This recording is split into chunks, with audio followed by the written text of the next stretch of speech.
వరలక్ష్మి పూజ రోజు అమ్మవారికి పూజ చేసుకున్న తర్వాత అమ్మవారికి చీర, జాకెట్టు, పసుపు, కుంకుమ, గాజులు, తాంబూలము, అలానే ఎర్ర శనగలు, పువ్వులు పెట్టి తాంబూలం అయితే అమ్మవారికి సమర్పించిన తర్వాత నేను అమ్మకి నవసంఖ్య అంటే ఇష్టం కాబట్టి 9 రకాల ప్రసాదాలు అయితే చేశాను.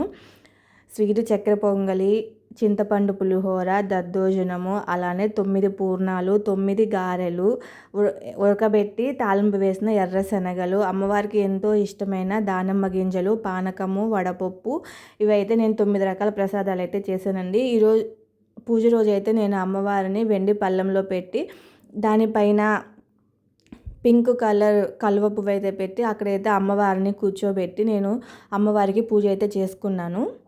ఇంకా అమ్మవారికి గ్రీన్ కుంకుమతో అయితే లక్ష్మీ అష్టోత్తరం అయితే చదివి పూజ అయితే చేశానండి. ఆ రోజు దీపారాధన ఆవు నెయ్యితో అయితే చేశాను.